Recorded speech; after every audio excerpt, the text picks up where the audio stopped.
Chag Sameach, Kedyantiv, Shabbat Shalom.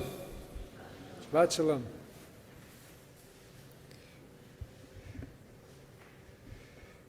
There is an inscription on the Liberty Bell in Philadelphia. It says, it's from the book of Leviticus. Proclaim liberty throughout all the land unto all the inhabitants thereof.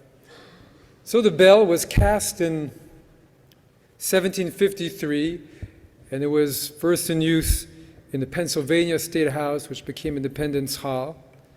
And it came from London, and the bell was split in the middle when it first came. But then they repaired it, and it rung for many decades.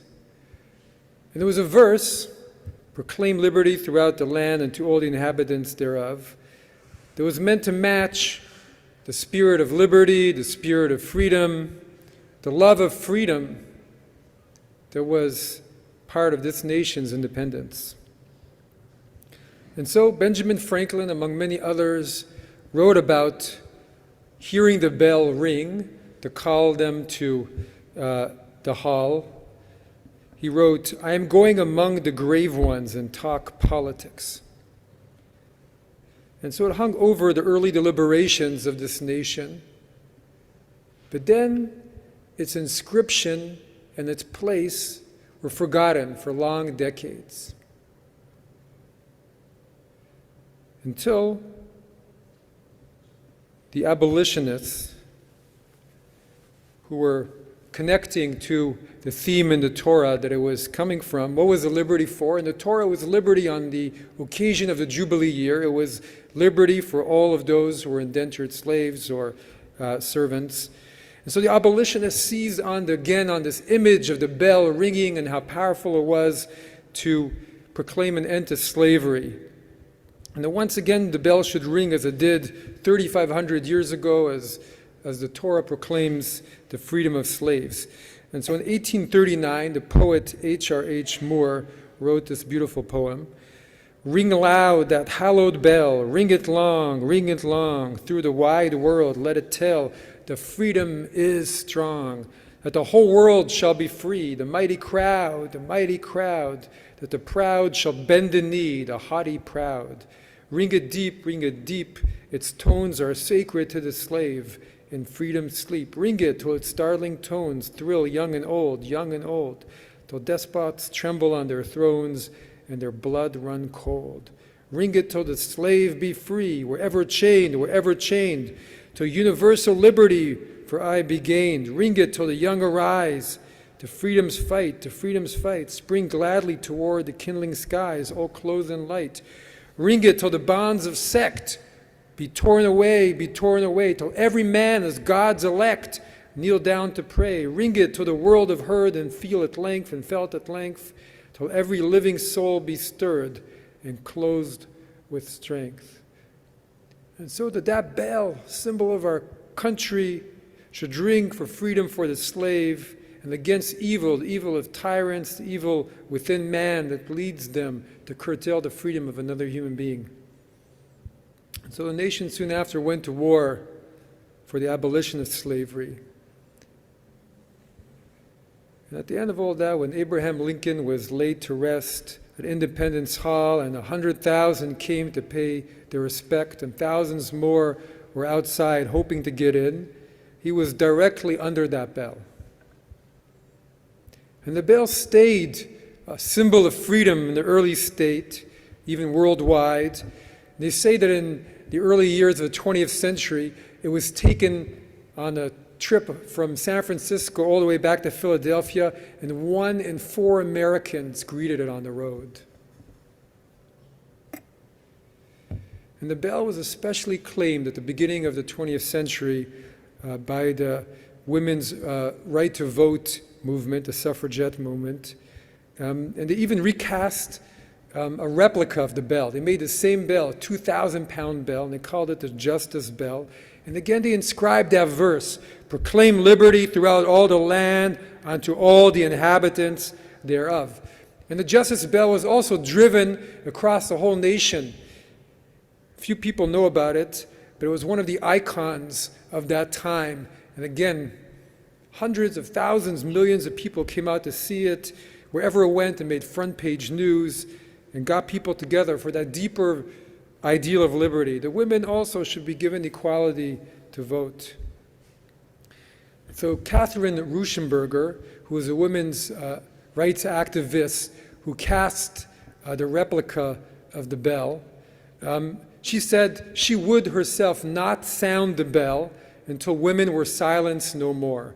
And she proclaimed, the original Liberty Bell announced the creation of democracy, and the Women's Liberty Bell will announce the completion of democracy. And then, as we know, in 1920, the amendment was passed giving women the right to vote. And yet, even as the bell has followed this nation and rung many times towards its advancement, and the bell and its inscription continue to be a part of this nation, the democracy in this nation, the freedom and liberty for all its inhabitants, is still incomplete.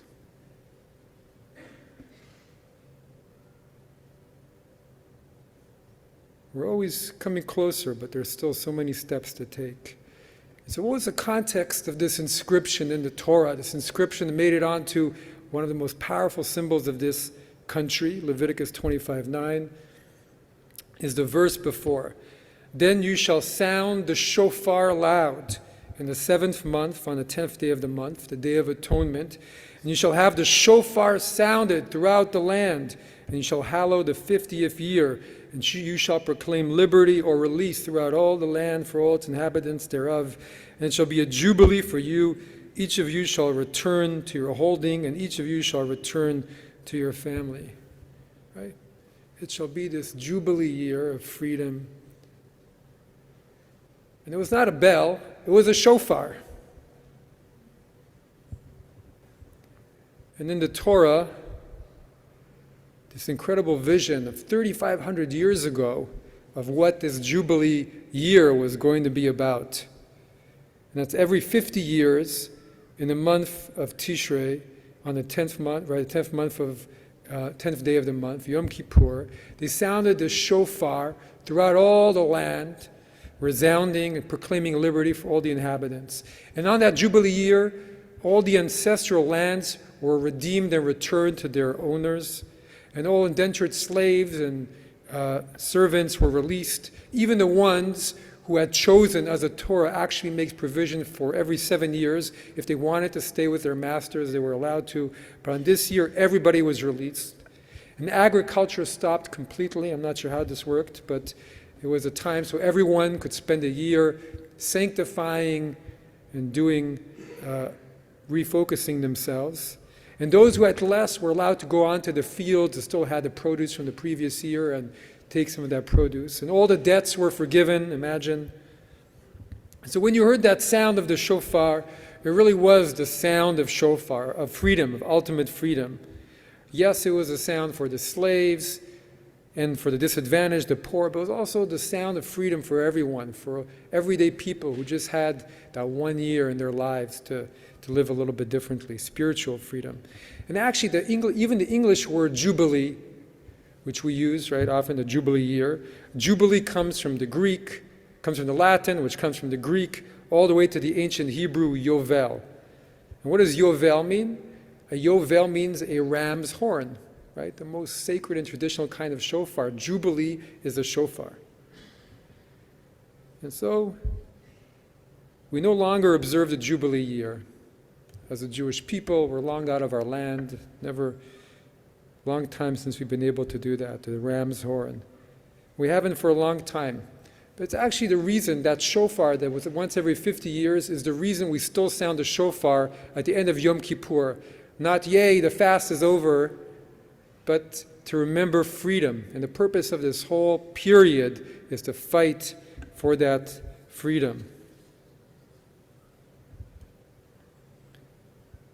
And that our goal as a Jewish people is to inscribe ever deeper that freedom on our consciousness, to create a society of real freedom and of real equality, every year a little step closer. And this is part of what we do when we sound the shofar. We proclaim liberty, physical, spiritual. We remember once again how important freedom is. And it's part of being Jewish, to gather those forces of freedom within and without, one more step, for all the disadvantaged, for our own selves. And so the Sifri, which is a book of Midrash, of exegesis on the Torah, says every shofar is a shofar of freedom. Every time we sound the shofar, it's for freedom. And even when we blow the shofar, to be remembered with mercy in the Book of Judgments, the other great theme of our holiday, that also is a shofar of freedom, because what are we pleading for? We're pleading to be free of all the mistakes that each and every one of us make throughout our days. And the freedom is the most powerful force in the universe, one that we try and harness year after year. And so we're here today to also think about freedom and reorient ourselves towards freedom and recommit to freedom for all the inhabitants of our land, of our nation, of our globalized world, truly the only land that we humanity as a collective have, our beautiful planet. And so we have until the shofar at the end of Yom Kippur in 10 days' time to reignite that freedom in our own souls, in our own hearts, in our own minds. So today we can't actually blow the shofar because it's Shabbat. Have to come back tomorrow for that. But we know what it sounds like. And even though we cannot blow the shofar on Shabbat, we can make it resound in our hearts and let that bell ring forth. The bell of this nation, the shofar of our people, and resolve to more freedom. Because this year, as we look at our nation, as we look at our world, we need that shofar. We need that shofar more than ever. Because there is an assault on democracy, there's an assault on personal freedoms, there's an assault on women's freedom in this nation to make decisions about their own lives, an assault on the freedoms of minorities around the world, especially in Israel, where our thoughts turn to this year. And actually in the verse from the Torah that says proclaim freedom, freedom in that context is a word that's used very seldomly in the Torah, it's dor, which comes from the word to live. So there's an assault on the freedom to dwell where we want to, complicated issue. And also an assault on our freedom to say what we think. That too is freedom. An assault on this nation on the freedom to be forgiven when we make mistakes. A freedom that is so precious to Jews in this time period where we turn to God and to each other and ask for forgiveness. Because in Judaism, the forgiveness of our human frailties is a crucial part of our spiritual freedom that the God of Israel grants to us all every year, and as part of humanity's thrust forward. That all human beings make mistakes and don't have to have their lives destroyed because of them.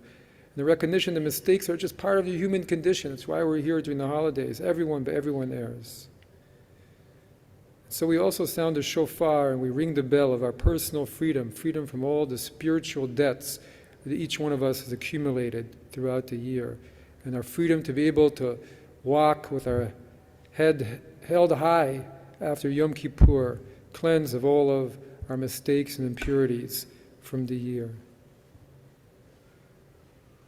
So every year, we have to take stock of freedom in this nation, freedom in our world as a Jewish people. And this year marks 60 years of a very important speech that was made by Rabbi Abraham Joshua Heschel, who was speaking in Chicago on behalf of the Jewish community and giving its support, our support, to the civil rights movement, and drawing a parallel and a connection between how we see the Exodus story and how the Exodus story was rising up and was part and had been part of the African American community for so long. And so this is what Heschel wrote, quote, "At the first conference on religion and race, the main participants were Pharaoh and Moses. Moses' words were, Let my people go, that they may celebrate a feast to me. And what did Pharaoh retort? Who is the Lord that I should heed his voice and let Israel go? I do not know the Lord. I will not let Israel go. And so Heschel wrote 60 years ago, the outcome of that summit meeting has not come to an end. Pharaoh is not ready to capitulate. The Exodus began, but it's far from having been completed. In fact, it was easier for the children of Israel to cross the Red Sea than for an African American to cross certain university campuses. So 60 years after his speech, still much work remains to be done. Still not easy for African Americans to cross certain public areas without being harassed or accused.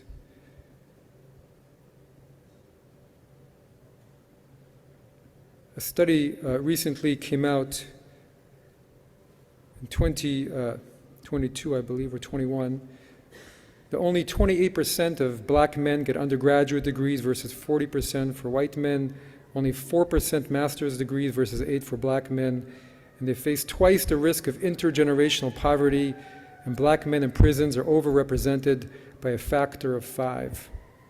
And so, one other time the bell was rung was by Rosa Parks when she was 75 years old. This was in 1988 on MLK Day, and she rang. Rosa Parks, of course, is credited with starting the civil rights movement with her courageous act on that Montgomery bus. And so she struck the bell. When she struck the bell then, it was remembering the great freedom that was achieved by Dr. King and the civil rights movement, but it was also about how many more rings are needed to bring that work to completion and to really establish freedom in its fullness. And so today, 2023, 5,784, 60 years after Heschel's address, let us sound a shofar in our own hearts and our own minds, take ever more steps to renew our efforts to proclaim freedom for all the inhabitants of our land, for the African Americans of this country to finally and truly be free and equal citizens of our nation.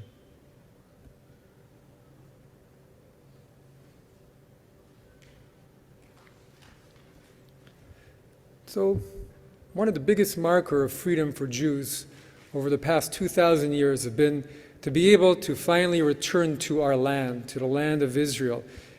And the thought that we'd ever be able to be there was considered so utopian that was only in the days of the Mashiach that was going to happen. So it's unbelievable that here we are living with that dream being reality, and there's still more freedom that needs to be achieved. So this summer, the important singer Neshama Karlebach was in Israel, and she was there on Tisha B'Av. Right? Tisha B'Av is the saddest day of the entire Jewish calendar, a day where we think about destruction and all the suffering of our people, all the injustices. And she was at the Western Wall, right, the only remnant of the temples that we say were destroyed on those days. And she was at the conservative Tisha B'Av service, which is not at the main section of the Western Wall, if you've been there, but tucked away in the little egalitarian section on the south side of the wall. And there were several hundred people who were sitting on the ground and mourning and fasting, but with renewed fear, with renewed feelings of being horrified and terrified, because they were doing what Jews had done for 2,000 years, but back in the land. But once again, thinking about the baseless hatred among Jews that our tradition teaches was the reason for the destruction in the first place 2,000 years ago that we remember to this day. And so I spoke to her that evening, and she was with my father, Rabbi Glick, and her husband, another rabbi, Menachem Creditor.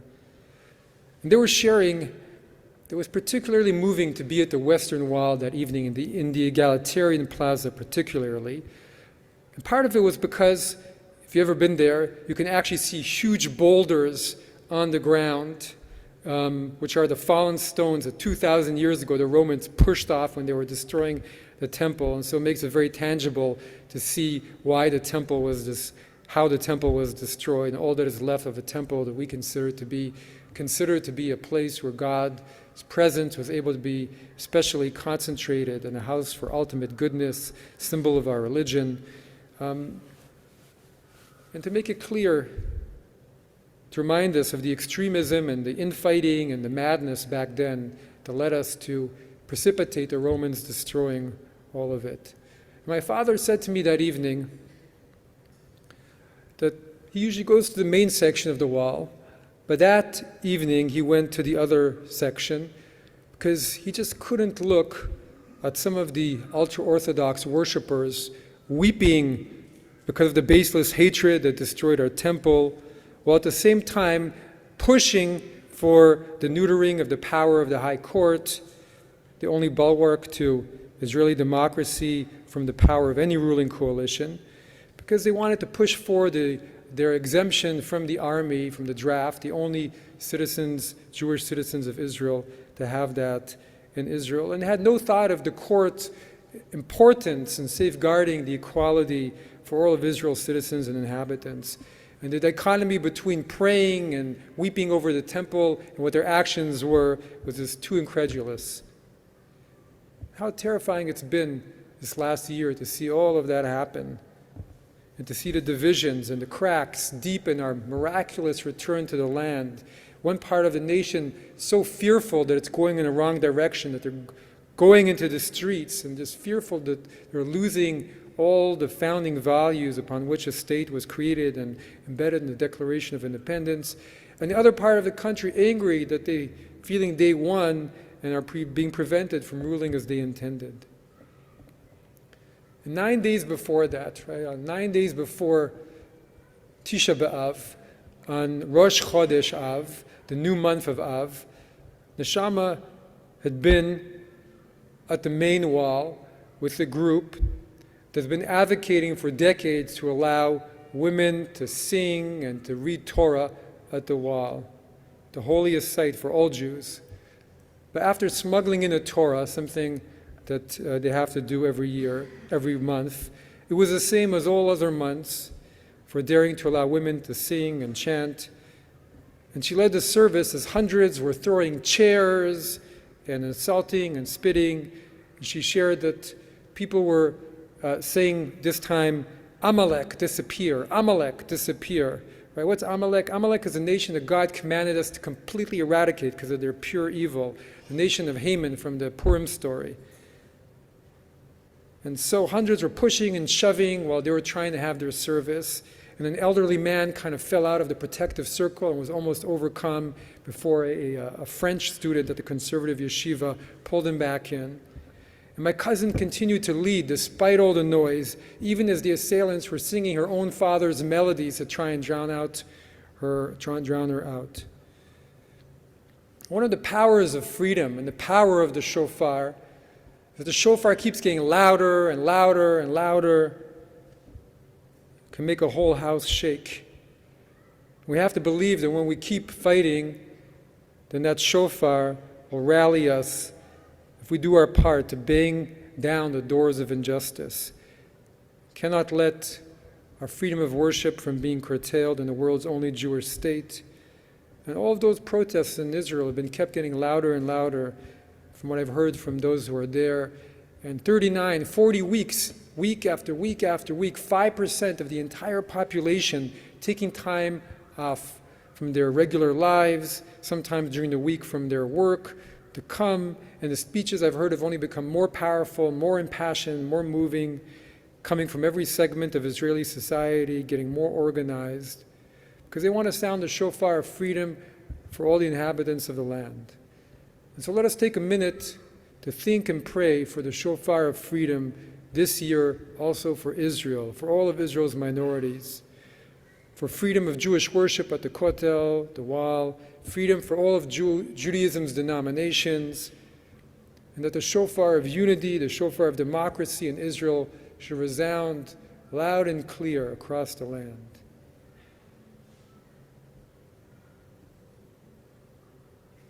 Yet this day is also thinking not only about external freedom, but also about internal freedom.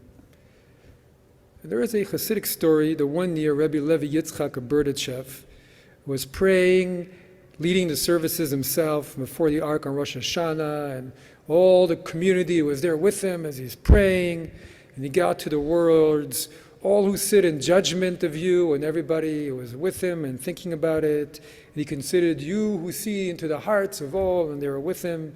And he got to the words, to him who acquires his servant in mercy.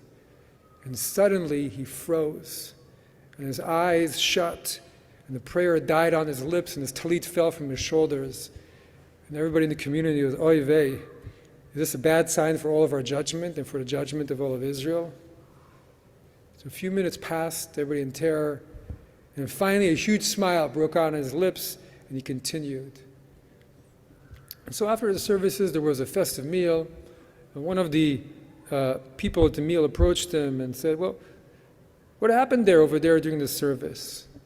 And so Levi Yitzchak explained. He said, I was going along with all of my prayers when suddenly I was swept up and I was transported up into the heavens, set before the throne of glory, the throne of judgment. But there I saw the forces of evil, and they were carrying a huge bag with them and bringing it towards the throne of judgment. And somehow I knew that all the sins of the Jewish people, the sins of all of Israel, were in that bag.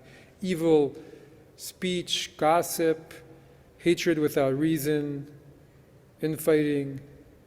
And so I was so afraid for the Jewish people. What could I do? So I walked up to the throne when they weren't looking, and I opened up the bag and started looking at all the sins of the Jewish people. As I looked, I realized they weren't actually so bad. And that most of them were done just out of ignorance, because of hardship, because of the pains of exile and poverty. And strangely, as I was going through all the sins, the once full and bulging bag became empty and limp. And then the forces of evil came back, and they saw that the bag was empty. And infuriated, they turned and they started screaming, you took all of our hard-earned sins. You must pay for all your actions. He who steals has to pay double. How are you going to pay us? What are you going to pay us with? And so fear and apprehension struck my heart and paralyzed my mind, he says. And I thought to myself, oh, what am I going to do? How am I going to pay this humongous debt? But then I heard a great shofar blast, and a heavenly voice, the voice of the Holy Blessed One. And he declared, I will pay Levi Yitzchak's debt and the debt of all of Israel. And at that moment, all the sins simply melted away. And so Rabbi Levi Yitzchak was returned to this earthly plane, he said, placed at the bima. A great smile came upon his lips from that great blessing that we all have every year, being able to wipe away all our sins. And he continued praying. And so that shofar on the Jubilee year wasn't just a shofar of personal, of communal freedom, outer freedom. It was also the freedom of the spirit from all of our past sins and wrongdoings, which is also part of that current of freedom moving through the world.